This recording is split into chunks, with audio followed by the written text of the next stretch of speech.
that their belief systems suck. However, if that's all everybody in the world ever does, we don't really get anywhere, because whoever really is the problem is just pointing at somebody else. And I can attest to the fact that it is a lot more fun and it's a lot easier to point at other people and tell them how stupid and wrong they are. And it's uncomfortable and less fun to every once in a while take a pause and reconsider your own paradigms and your own assumptions.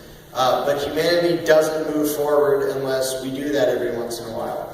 And I try to still do that. I ended up where I am now, so far at least, by accidentally throwing away mistakes inside my own head and admitting I was wrong and stupid about things. I'm ashamed to admit this. I hope it does some good for me to admit this out loud. When Waco happened, I was still fairly authoritarian and assumed the people in there probably deserved it. And it wasn't long after that I had a huge shift in attention. But it's a very rude awakening to realize, because of my authoritarianism, I was cheering for the bad guys. And I think it's easy to overlook the fact that a whole lot of good, righteous Americans, had they been born in a different place, in a different country, in a different time, would have been Nazis, or they would have been communists in the USSR. And if we don't dare to question our own assumptions, the world doesn't fix. The world doesn't get better. And the beauty is, if we can just be consistent inside our own heads, most of the problems go away by themselves. We don't need to overthrow some mysterious outside power. We need to fix the delusions and the superstitions, because if the normal people give up their delusions, the big, powerful, horrible enemy that everybody is scared of just evaporates. If it doesn't get tax dollars, if it doesn't have enforcers, if it doesn't have the respect and obedience of its victims, all it is a few politicians muttering in a corner about how important they are, and the rest of the world ignoring them. We fix ourselves, we fix the world. Thank you.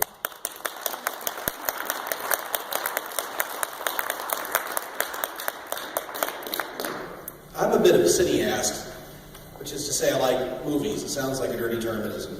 And one of my favorite series of films would be the Christopher Nolan films dealing with Bruce Wayne, the Batman character. And there was a moment of moral clarity in the first movie where Bruce Wayne said it is what we do rather than who we are that defines us.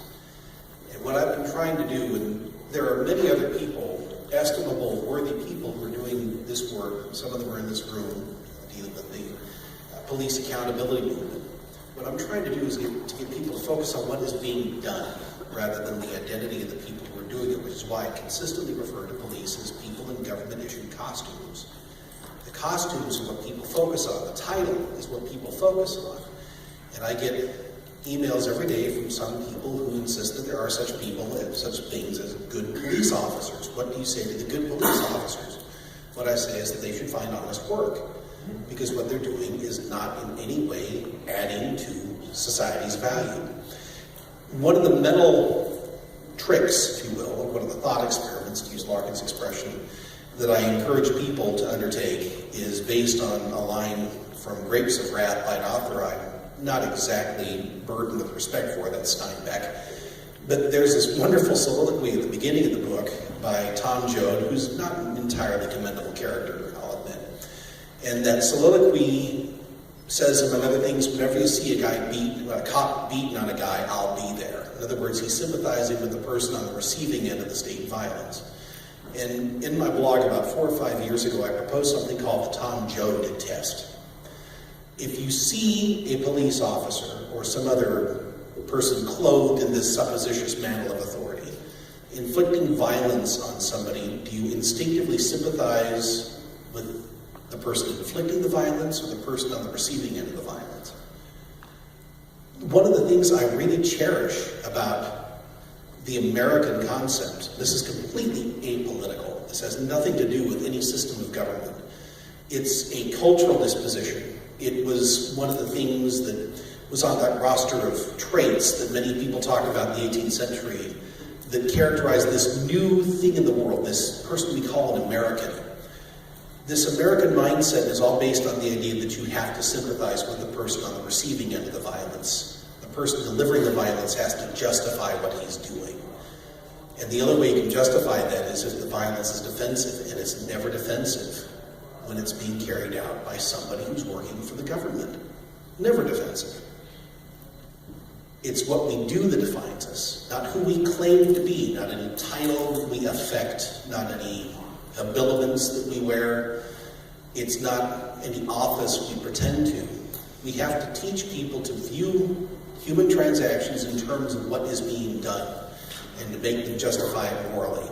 And when people make that leap, as I did tardily a number of years ago, they will understand why it is that they shouldn't be afraid of this concept called anarchism or libertarianism or voluntaryism, individualism.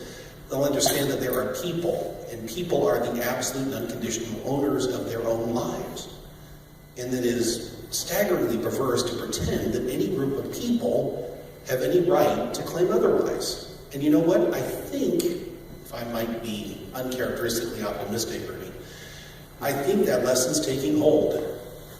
That's because we're seeing the disaggregation of society.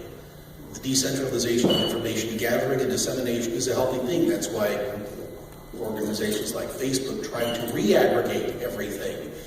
It's because everybody has to be put into the same group in order to be controlled by people who want to lead us. Well, you know what? A leader is somebody who is followed. He's not somebody who forces people to follow him. Somebody who leads by example. And we recognize that leadership. People will follow it. And then if they decide that the leadership is not good, they'll find something else to do. That's the way my Irish forebears did it. They would join these temporary associations of people for certain purposes, and then they would leave when it suited their purposes to do so.